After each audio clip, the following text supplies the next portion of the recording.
Elon एक बेरोजगार loser था जिसे सबसे हार्ड वीडियो गेम खेलने की भयंकर क्रेविंग थी। जब वो एक शक्की सा गेम चुनता है और हेल डिफिकल्टी मोड सिलेक्ट करता है अपनी उस भूख को मिटाने के लिए, तो वो जन्म लेता है एक जादू और तलवारों वाली दुनिया में, एक आम आदमी के रूप में। असल जिंदगी वाला गेम, बिना किसी ट्यूटोरियल के, बिना रीट्राई के। एलन एक हार्डकोर गेमर है। घास क्या होती है ये भी नहीं जानता। पूरा दिन कमरे में गेम खेलता रहता है, एकदम डिजनरेट बनके। फिर गेम को गालियां देता है कि इतना भी आसान क्यों है भाई।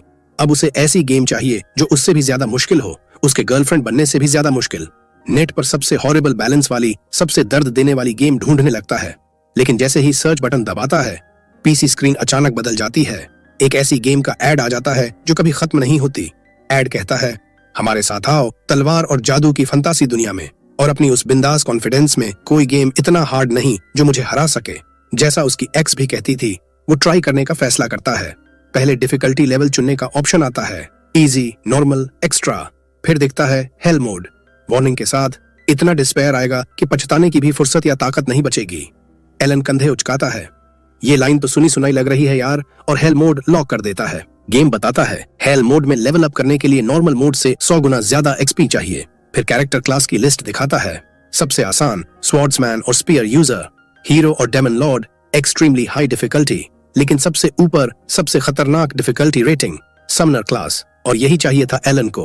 वो चुन लेता है। सोशल क्लास मिलती है, सर्फ, यानी गेम वर्ल्ड में आम आदमी किसान। पता चलता है गेम अभी अल्फा टेस्टिंग में है। एलन सोचता है, अरे मैं तो गेम टेस्टर बन गया। खुश होकर टर्म्स एंड कंडीशंस एक्सेप्ट कर लेता है। जैसे ही बटन दबाता है, मॉनिटर से तेज रोशनी निकलती है और एलन जमीन से गायब। अगले ही पल खुद को अंधेरे गुनगुने पानी में महसूस करता है। पहले तो रिलैक्सिंग लगता है, फिर अचानक समझ आता है ये अंधेरा और गुनगुना पानी होना नहीं चाहिए। और चीजें तब और खराब हो जाती हैं जब चारों तरफ से दबाव बढ़ने लगता है। वो चिल्लाता है, कोई मुझे बाहर निकालो, और दूसरी दुनिया में एक औरत ठीक वैसा ही कर रही होती है। जोर से धक्का मारती है और पॉप, एलन उसके गर्भ से बाहर निकल आता है। गेम वर्ल्ड में एंट्री हो जाती है, लॉबी से सीधे। तब समझता है गेम ने झूठ नहीं बोला था, ये सच में तलवार और जादू की दुनिया है। लेकिन फिर भी यकीन नहीं होता कि वो आइसकाई वाले आइसक्रीम वाले एनिमे जो वो मजाक उड़ाता था, वो सब रियल हैं। जोर से कह तो नहीं सकता, बस रोता रहता है। उसके पिता उसे गोद में उठाए हुए हैं। गेम सिस्टम वेलकम कहता है, अगर तुम रास्ते की सारी मुश्किलों को पार कर गए तो दुनिया का सिद्धांत समझ जाओगे। 1 साल बीत जाता है। एलन पूरी तरह बेबी का रोल निभा रहा है। अंदर से 35 साल का बेरोजगार गेमर होने के बावजूद बोल नहीं सकता अभी, लेकिन पुरानी जिंदगी की यादें और दिमाग पूरी तरह बरकरार हैं, और वो इसके लिए सच में शुक्रगुजार है। पता चलता है उसके मम्मी पापा एक बेनाम गांव में रहते हैं, लोकल लॉर्ड को टैक्स देते हैं, खेती बाड़ी करते हैं। पापा रोडेन, मेहनती, फैमिली वाला आदमी। मम्मी थेरा, स्वीट, अभी लेट टीन्स में। एलन देखता है कितने रोमांटिक हैं उसके माता पिता। समझ जाता है जल्दी ही छोटे भाई बहन आने वाले हैं। एक रात डिनर के बाद मम्मी उसे सुलाकर वापस खाना खाने जाती है। अकेला रहते ही एलन सोचता है, अपने स्टेट्स चेक कर लूं। स्टेटस विंडो समन करता है, कुछ नहीं होता। ये नई बात नहीं, कितनी बार ट्राई कर चुका है। समनर क्लास का इस्तेमाल समझ नहीं आ रहा, स्टेटस विंडो तक नहीं खुल रही। आज फिर हाफ हार्टेडली ट्राई करता है। अचानक एक किताब सामने आ जाती है। एलन घबरा जाता है, जोर से चीख मारता है। मम्मी पापा दौड़ कर आते हैं, फटाफट किताब गायब कर देता है और सोते हुए बड़बड़ाने का नाटक करता है। वो चले जाते हैं। फिर से किताब समन करता है। उसमें स्टेट्स हैं, स्किल्स की डिटेल है।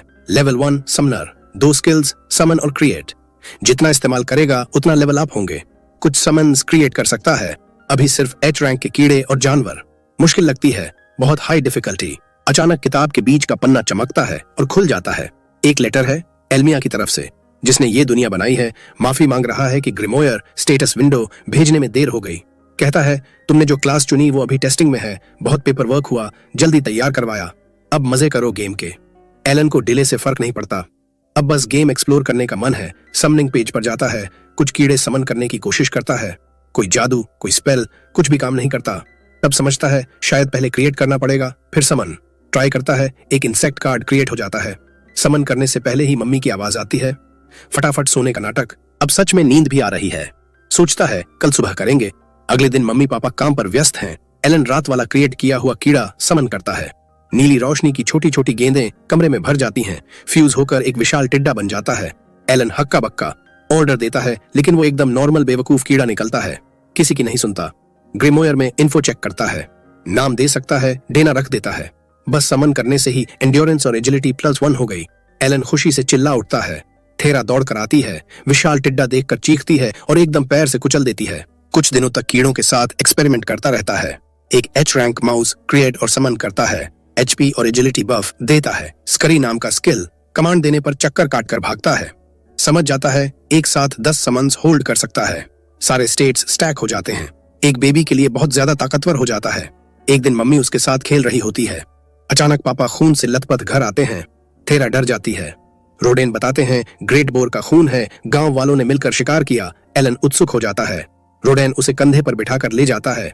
पहली बार घर के बाहर की दुनिया देखता है। उड़ते हुए मॉन्स्टर दिखते हैं। रोडेन कहता है ये गिरने का मौसम शुरू होने का सिग्नल है। उन पक्षियों जैसा बनना बेटा, आजाद, जहां चाहे उड़ो, आसमान ही सीमा है। एलन वो इंस्पिरेशनल बकवास सुनकर सो जाता है। जगह पहुंचते हैं। ग्रेट बोर सोच से कहीं बड़ा। पूरी टीम उसे काट रही है। जेरे नाम का लड़का आता है, सबको ताली बजवाता है। हमारे चैंपियन रोडेन शर्मा जाता है। फटाफट बेटे का इंट्रोडक्शन करवाता है। जेरे हैरान, 1 साल का बच्चा इतने अच्छे से बात कर रहा है। मॉन्स्टर के बारे में सारे सवालों के जवाब देता है। पता चलता है ग्रेट बोर सी रैंक मॉन्स्टर है। हराने के लिए 20 लोगों की टीम चाहिए। एलन का नया बेंचमार्क बन जाता है। 10 महीने समन्स के साथ ट्रेनिंग के बाद आखिरकार लेवल अप होता है। ग्रेमोयर में नए फीचर्स अनलॉक। जी रैंक समन्स क्रिएट कर सकता है। फ्यूजन भी अनलॉक। होल्ड करने की लिमिट दोगुनी। स्टेट्स भी दोगुने तेजी से बढ़ेंगे। एलन घमंड में आ जाता है। ग्रेमोयर अब उसके विचार भी पढ़कर नोट कर लेता है। फ्यूजन करना चाहता है लेकिन माना कम पड़ जाता है। जी रैंक क्रिएट भी नहीं कर पाता। खुद को कोसता है। हेल मोड क्यों चुना मैंने साला। समय बीतता है। एलन अब 3 साल का। मैक्स माना कैपेसिटी बढ़ गई। जी रैंक क्रिएट एंड फ्यूज कर सकता है। जी रैंक कीड़ा प्लस जी रैंक जानवर फ्यूज करके जी रैंक बर्ड बनाता है। स्मार्ट है, कमांड मानता है, परफेक्टली इंसानी बोली बोल सकता है। हालांकि वो जी रैंक कीड़ा असल में मेंढक था। लेखक ने बायोलॉजी में फेल हो रखा है। मेंढक का स्किल दुश्मन को प्रोवोक करना, मोल का स्किल बहुत बड़े गड्ढे खोदना। एलन सोचता है ये सब मिलाकर दुश्मन को हराने में काम आएंगे, लेकिन अभी भी थोड़े बेवकूफ हैं उसके समन बीस्ट्स। अभी रियल कॉम्बैट में नहीं जा सकता। अचानक एक परिचित आवाज। दहशत का दिन आ गया। उसकी फ्रेंड करीना खेलने आई। दोनों को नाइट बनाकर लकड़ी की तलवारों से ड्यूल करवाती है। एलन के पास समन से बूस्टेड एजिलिटी है, फिर भी वो पिंक बालों वाली शैतान से नहीं टिक पाता। करीना प्रो की तरह तलवार चलाती है। एलन का बचाव टूट जाता है। तलवार चूर चूर। दिन के अंत में एलन जमीन पर पड़ा है, हांफता हुआ, हारा हुआ। मम्मी पापा घर आते हैं। करीना चली जाती है। एलन उठता है। प्रेग्नेंट मम्मी का सामान उठाकर उनके साथ घर चल पड़ता है। डिनर के दौरान अचानक पूछता है मम्मी प्रेग्नेंट हैं, वो ज्यादा काम नहीं कर सकती, मैं आलू की खुदाई में मदद करूं? मम्मी पापा स्तब्ध। एलन कहता है मैं बहुत स्ट्रांग हूं, बहुत मदद कर सकता हूं। रोडेन और थेरा समझाते हैं बेटा तू अभी बच्चा है, फिलहाल मत कर, एक दिन जरूर करना पड़ेगा, तब तक बचपन एंजॉय कर, करीना के साथ खेल। एलन समझ जाता है उनके मन में डर है, सिर्फ क्लास से ऊपर कभी नहीं उठ पाएंगे। बेटा भी किसान बनेगा। 3 साल के बच्चे से इतना भारी काम नहीं करवाना चाहते। एलन उनकी बात मान लेता है। तभी थेरा कहती है पिछले कुछ दिनों से पीछे वाले पेड़ पर पत्थर मारता है, क्यों? एलन बोलता है माँ को जंगल के खतरनाक मॉन्स्टर से बचाने की ट्रेनिंग कर रहा हूँ। रोडेन की आंखें चमक उठती हैं, उसे गोद में उठा लेता है, बहुत गर्व महसूस करता है। एलन अंदर से गिल्टी फील करता है। वो तो बस चेक कर रहा था कि कोई और स्किल अनलॉक हो सकती है कि नहीं। थेरा कहती है करीना को भी मेरे साथ प्रोटेक्ट करना बेटा। एलन मन ही मन सोचता है वो टॉमबॉय तो खुद खतरा है, उसे कौन प्रोटेक्ट करेगा? रोडेन कहता है दोनों को नाइट बनकर खेलना पसंद है, उम्मीद है अप्रेजल सेरेमनी में दोनों अच्छा करेंगे। एलन उत्सुक हो जाता है। मम्मी पापा बताते हैं 5 साल की उम्र में अप्रेजल सेरेमनी होती है। पता चलता है कि बच्चे में कोई खास टैलेंट है या नहीं। प्रतिभा हो तो सही प्रतिभा के साथ वो लोग सिर्फ लाइफ से भी बाहर निकल सकते हैं। थोड़े ही दिनों में सर्दियां आ जाती हैं और अब एलन पूरा दिन तक कीड़े को समन कर सकता है। वो अपनी ग्रोथ पर बहुत गर्व महसूस करता है, लेकिन तभी करीना उसके साथ खेलने आती है और वो ध्यान भटक जाता है। करीना उसे फिर से धूल चटाती है, पर अब ये रोज की बात हो चुकी है, इसीलिए किसी को कोई फर्क नहीं पड़ता। लेकिन वो घास फूस का कीड़ा जो उसने बाहर छोड़ दिया था अचानक उछलता है और करीना को इतना डर लगता है कि वो तुरंत लेबर में चली जाती है। रोडेन करीना से कहता है कि जाकर उसकी माँ को बुला लाओ और खुद अपनी बीवी को हिम्मत देता रहता है। एलन पानी गर्म कर रहा है और मन ही मन सोच रहा है काश पिछले जन्म में कोई चाइल्ड बर्थ सिमुलेशन गेम खेल लिया होता, कम से कम कुछ तो पता होता क्या करना है। लेकिन अच्छा हुआ करीना परायना अपनी मम्मी पापा के साथ पहुंच जाती है, मटिल्डा और जेरा। जैसे ही मटिल्डा आती है वो तुरंत कमान संभाल लेती है और सारे मर्दों को घर से बाहर निकाल देती है। पूरी लंबी रात तक लेबर चलती है। सुबह जब बच्चे के रोने की आवाज आती है, सारे मर्द भागते हुए अंदर जाते हैं और देखते हैं कि एलन का एक छोटा भाई पैदा हो गया है। अब देजा रोडेन से कहती है कि नाम रखो इसका। रोडेन नाम रखता है मैश। सब खुश हो जाते हैं, लेकिन तभी देजा को एहसास होता है कि उसके पति ने बच्चे का नाम एक मॉन्स्टर के नाम पर रख दिया। वो घबरा जाता है। पर देजा हंसने लगती है और सारा टेंशन हवा में उड़ जाता है। एलन को ये सब अजीब लगता है। वो सोचता है, पिछले जन्म में मैं बेरोजगार लूजर था और इस जन्म में मैं इस गेम को क्लियर करके इस दुनिया का सबसे ताकतवर प्लेयर बनना चाहता हूँ। फैमिली का ये प्यार भी बहुत अच्छा लग रहा है और कहीं ना कहीं वो पूरी फैमिली को सर्वडम से बाहर निकालना चाहता है। कुछ साल बाद रोदेन एलन को पास के गांव ले जाता है। छोटा एलन उत्सुक है कि ये अप्रेजल सेरेमनी क्या चीज है। रोदेन बताता है, ये एक खास मौका है जिसमें सबसे नीचे के सर्व से लेकर सबसे ऊंचे नोबल तक 5 साल का होने पर सब बच्चे हिस्सा लेते हैं। अगर किसी में अच्छी प्रतिभा निकल आई तो वो अपनी सोशल क्लास से ऊपर उठ सकता है, लेकिन कंपटीशन बहुत जबरदस्त है। एलन आखिरी बात पर और उत्सुक हो जाता है। रोदेन हंसते हुए कहता है, यहाँ इंटरनेट नहीं है ना, तो लोग बोरियत मिटाने के लिए दूसरी मस्ती करते हैं, और बर्थ कंट्रोल अभी तक इजाद नहीं हुआ तो वो मस्ती से ढेर सारे बच्चे पैदा हो जाते हैं। इस साल बहुत सारे बच्चे 5 साल के हो रहे हैं, जिसमें एलन और उसकी बेस्ट फ्रेंड करीना भी शामिल है, जो अपने पापा के साथ गांव की तरफ जा रही है। वे लोग उस बड़े गांव में पहुंचते हैं जहां कॉमनर रहते हैं। करीना तो बस तलवारबाज बनकर नाइट बनने का सपना देख रही है, लेकिन एलन की नजर सिर्फ गांव पर टिकी है। ये गांव उनके गांव से कहीं ज्यादा खुशहाल और साफ सुथरा है। यहाँ के कॉमनर अच्छे कपड़े पहने, नहाए धोए, साफ सुथरे लगते हैं, जबकि उनके सर्फ तो बिल्कुल बेघर झंकियों जैसे दिखते हैं। उसे हैरानी होती है कि सर्फ और कॉमनर दोनों को एक साथ अप्रेजल के लिए आने दिया जा रहा है, लेकिन साफ दिखता है कि गांव वाले सर्फों से नफरत करते हैं। फिर सब चर्च में पहुंचते हैं। पादरी बच्चों और माता पिता का स्वागत करते हैं और कहते हैं कि भगवान सब बच्चों को बराबर मौका देते हैं जब वो इस दुनिया में आते हैं। वो अपने देश के लेजेंडरी हीरोज की बात करते हैं जो सर्फ पर पैदा हुए थे। तभी एलन को समझ आता है कि इस गेम में सोशल क्लास और कैरेक्टर क्लास आपस में कैसे जुड़े हैं। पादरी सबको अंदर ले जाते हैं और ऑल्टर के सामने रुकते हैं। एलन देखता है वही क्रिएशन के भगवान एल्मिया की मूर्ति जिसने कुछ दिन पहले उसे लेटर भेजा था। पादरी गांव के मुखिया को उनके बेटे के साथ पहले बुलाते हैं। बच्चे से कहते हैं कि क्रिस्टल बॉल पर हाथ रखो, पीछे काली चट्टान पर तुम्हारे स्टैट्स दिख जाएंगे। बाउल कट वाला गोरा लड़का नर्वस होकर हाथ रखता है। काली चट्टान पर उसके सारे स्टैट्स दिखते हैं, बिल्कुल वैसा जैसा एलन अपने ग्रिमोयर में देखता है। लड़के के सारे स्टैट्स एवरेज से नीचे हैं, सिवाय इंटेलिजेंस एंड लक के, और टैलेंट है मर्चेंट। उसके पापा खुशी से झूम उठते हैं। एलन को समझ नहीं आता इतना हंगामा क्यों। तभी उसका ग्रिमोयर पॉपअप होकर बताता है, सबको टैलेंट नहीं मिलता, टैलेंट मिलना अपने आप में बहुत बड़ी बात है। एलन को लगता है देव्स ने अच्छा किया कि ग्रिमोयर सिर्फ मुझे दिखता है, वरना सब देख लेते। फिर बाकी बच्चों की बारी आती है। एक बेचारे को कोई टैलेंट नहीं मिलता, फिर भी उसके पापा उसे गले लगा लेते हैं। एलन सोचता है, मेरे पापा ने तो एक टेस्ट फेल होने पर मुझे घर से निकाल दिया था। अगला लड़का आता है, उसे एक्स यूजर का टैलेंट मिलता है और उसके स्टैट्स में पहली बार ए रैंक आता है। सब बच्चे अप्रेज हो जाते हैं। आखिर में सिर्फ करीना और एलन बचे हैं। पादरी लेडीज फर्स्ट का नियम अपनाते हैं और करीना को बुलाते हैं। वो उत्साह से भागकर क्रिस्टल बॉल के पास जाती है। जैसे ही हाथ रखती है, धांधली रोशनी निकलती है। स्टोन मॉन्यूमेंट पर उसके स्टैट्स दिखते हैं। पादरी हैरान रह जाते हैं। करीना को मिला है स्वॉर्ड लॉर्ड का टैलेंट और अटैक पावर एस रैंक। उसके पापा की खुशी का ठिकाना नहीं। अब तो ये लड़की पूरी फैमिली को सर्फडम से बाहर निकाल देगी। एलन को अब समझ आता है कि वो इतनी जबरदस्त क्यों लड़ती है। अब एलन की बारी। क्रिस्टल बॉल पहले हल्का सा चमकती है, फिर बंद हो जाती है और अचानक करीना से भी ज्यादा तेज रोशनी फूट पड़ती है। एलन बहुत एक्साइटेड है। अब मम्मी पापा को पता चलेगा मैं कितना कमाल का हूँ। लेकिन उसके पापा पादरियों की तरफ देखते हैं क्योंकि वो पढ़ नहीं सकते। पादरी उदास होकर कहते हैं, तुम्हारे बेटे में कोई टैलेंट नहीं है। एलन गाली देता है, ये क्या एआई है बे। वो दौड़कर स्टोन मॉन्यूमेंट के पास जाता है। देखता है सारे स्टैट्स, ई रैंक और टैलेंट कॉलम में लिखा है कैप्चर कोड या कुछ ऐसा। वो देव्स को कोसता है कि इतने जरूरी चीज में स्पेलिंग मिस्टेक क्यों कर दी। लेकिन तभी उसके पापा के प्यार भरे हाथ उसके कंधों पर पड़ते हैं। वो कहते हैं, चलो घर चलते हैं बेटा। मम्मी पापा दोनों ये बात स्वीकार कर लेते हैं कि उनका बेटा टैलेंटलेस है।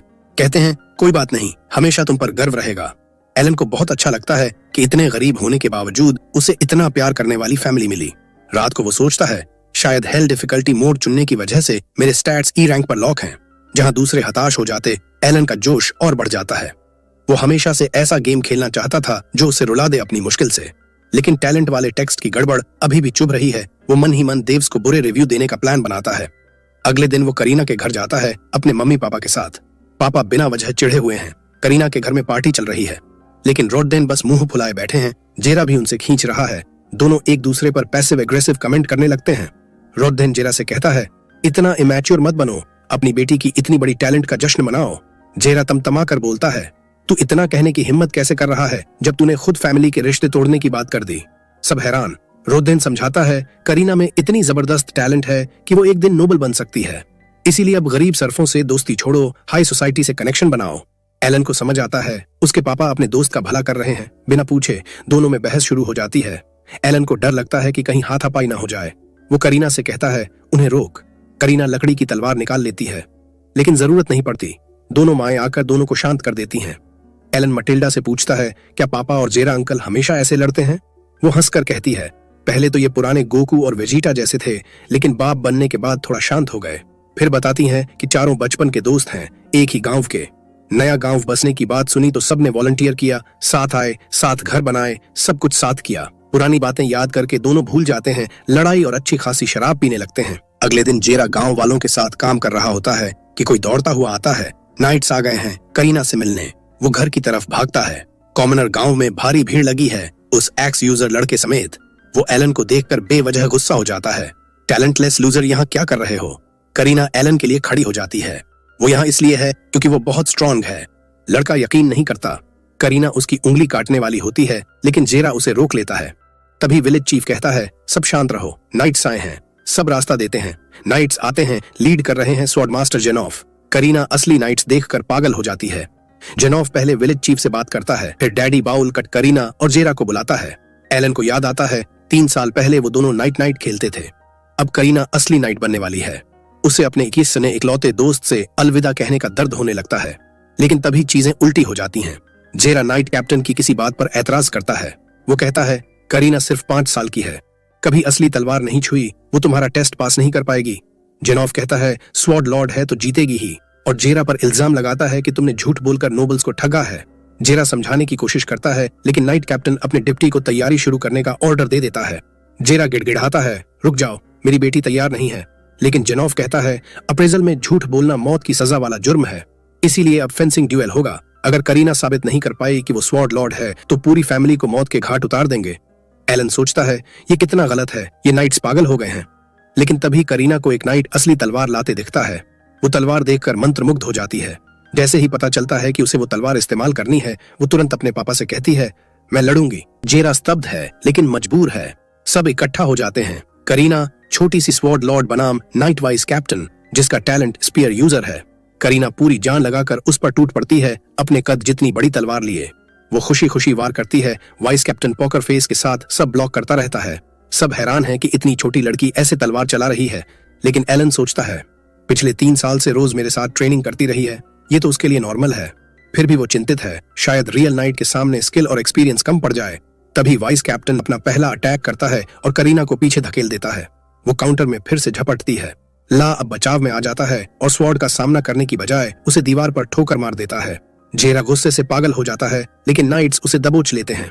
एलन और उसके पापा को भी पकड़ लिया जाता है। एलन सोचता है स्वॉर्ड गॉड ही सही, लेकिन बच्चों का एडल्ट से लड़ना बहुत मुश्किल है। करीना जमीन पर गिर जाती है, लेकिन अचानक वो उठती है और उसके चारों तरफ नीली आभा फैल जाती है। ला घबरा जाता है, एक्स्ट्रा स्किल एक्टिवेट हो गई। करीना बिना किसी सोचे समझे पत्थर जैसी ठंडी आंखों से उस पर टूट पड़ती है। वो बेरहम हमलों से वाइस कैप्टन को पीछे धकेलने लगती है। एलन उसकी ताकत देखकर दंग रह जाता है। अब ला के पास कोई जवाब नहीं बचता, और फिर करीना एक झटके में उसका तलवार को एक जोरदार प्रहार से 2 टुकड़ों में चीर दिया। जेनॉफ तुरंत ऐलान करता है कि द्वंद्व खत्म, और करीना को बहुत बुरा लगता है कि लड़ाई इतनी जल्दी खत्म हो गई। वो लियो को उसके साथ लड़ने के लिए शुक्रिया कहती है और बोलती है कि वो एक बूढ़े आदमी के लिए काफी तगड़ा है। ये बात लियो को ठीक उस जगह चुभती है जहाँ सबसे ज्यादा दर्द होता है। वो हार मान लेता है और पूरा गांव उस लड़की के लिए जोर शोर से चीयर करने लगता है जिसने अभी अभी नाइट्स के वाइस कैप्टन को हरा दिया।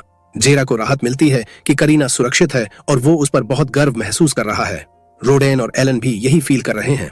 फिर जेनॉफ आगे बढ़ता है और करीना की टैलेंट की तारीफ करता है। जेरा उससे बात नहीं करना चाहता, लेकिन नाइट कैप्टन अपनी पहले वाली बदतमीजी के लिए माफी मांगता है और करीना के भविष्य के बारे में बात करने की गुजारिश करता है। जेरा अब भी गुस्से और शक में है, लेकिन जेनॉफ कहता है कि वो अपने दोस्तों को साथ लाएं मॉरल सपोर्ट के लिए। जेरा ऑफर स्वीकार कर लेता है और सब गांव के मुखिया के घर में डाइनिंग टेबल पर इकट्ठा हो जाते हैं। कुल्हाड़ी वाला लड़का और उसका पिता भी वहां है। एलन सोचता है कि वो तलवार लॉर्ड की धूल में नहीं गुम होना चाहता। जेनॉफ बोलना शुरू करता है और कहता है कि उसे खुशी है कि इस गांव में एक तलवार लॉर्ड पैदा हुआ, लेकिन जेरा अब भी उससे नाराज। फिर जब जेनॉफ मुखिया से कहता है अब से ये गांव करीना गांव कहलाएगा, युवा तलवार लॉर्ड की इज्जत में, तो जेरा का सारा गुस्सा पल भर में गायब हो जाता है। नाइट कैप्टन आगे बोलता है कि 3 साल पहले एक बैरन के बेटे को तलवार लॉर्ड पाया गया था। उसे राजा की सेवा में रखा गया, लेकिन वो कमजोर लग रहा था। दोबारा जांच करने पर पता चला कि उसकी टैलेंट सिर्फ एक आम तलवारबाज जितनी थी। कई नोबल्स ने अपनी टैलेंट के बारे में झूठ बोला था, जिसकी वजह से हाई स्टेक्स टैलेंट्स की गहन जांच की पॉलिसी बनी। वो फिर से जेरा से माफी मांगता है कि उसकी बेटी को ट्रायल से गुजारना पड़ा। अब जेरा को वजह समझ आ जाती है और वो बात छोड़ देता है। जेनोव कहता है कि वो करीना को वैसे ही पालते रहें जैसे अब तक पाला है। जब वो 12 साल की होगी तो अकादमी में जा सकती है और सीधे राजा के अधीन नाइट बन सकती है। कुल्हाड़ी वाला लड़का पूछता है कि क्या वो भी अकादमी जाकर नाइट बन सकता है। उसका पापा तुरंत समझाने लगता है कि उसका बेटा कुल्हाड़ी यूजर है और वो भी नाइट बनना चाहता है। जेनोव हामी भरता है और कहता है कि जल्द ही एक ट्यूटर इस गांव में भेजा जाएगा और लड़के को मेहनत करने को कहता है ताकि अकादमी में जा सके। एलन चुपचाप सबको देख रहा है और टेबल से फल चुरा रहा है।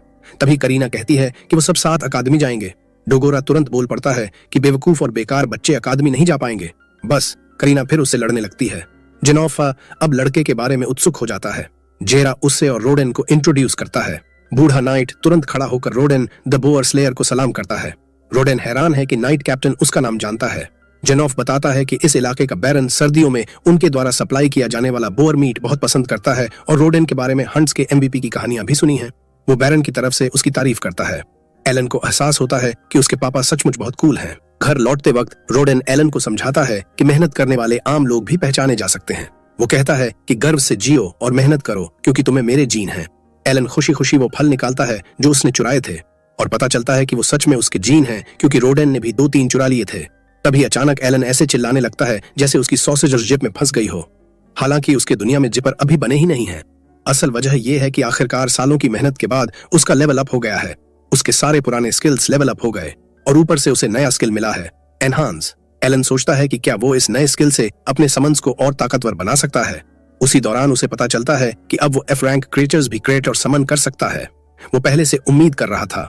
अब सोचने लगा कि पहले से बने क्रिएचर्स को फ्यूज करके कौन सी नई चीजें बना सकता है। वो दुलूलैंड में घुसता है और अपने इस पिटिफुल लेवल पर ड्रैगन समन करने की ख्वाहिश करता है। फिर बाकी इंप्रूवमेंट्स चेक करने लगता है। पता चलता है कि अब उसका ग्रिमोयर 10 क्रिएचर कार्ड्स तक होल्ड कर सकता है, जिससे समन करने पर मिलने वाले स्टैट्स में 50% बढ़ोतरी हो जाती है। हालांकि उसे एहसास है कि प्रोग्रेस बहुत धीमी है। पिछले लेवल अप को 2 साल हो चुके हैं, लेकिन वो उस गड्ढे को ज्यादा नहीं सोचता जो उसने रोज पत्थर मार मार कर पेड़ में बनाया है। दूसरी तरफ उसकी माँ फिर से प्रेग्नेंट है और एलन अब घर के कामों में हाथ बंटाता है। मम्मी पापा सोच रहे हैं कि इस बार लड़का होगा या लड़की, और दोनों को उम्मीद है कि लड़की हो ताकि नाम मां रख सके। तभी एलन को पता चलता है कि उसका माना फिर से फुल हो गया है। वो ग्रिमोयर खोलता है और क्रिएशन के गॉड एल्मिया का एक और लेटर मिलता है। वो गॉड का नाम जोर से बोल देता है और पापा तपाक से डांटते हैं कि भगवान का नाम ऐसे नहीं लेना चाहिए। एलन पूरा लेक्चर नहीं सुनना चाहता, इसलिए सबका ध्यान भटकाने के लिए कहता है कि पापा की पुरानी वाली स्कार बांध पर गायब हो गई है। रोडेन बताता है कि बोअर हंट के दौरान गॉड्स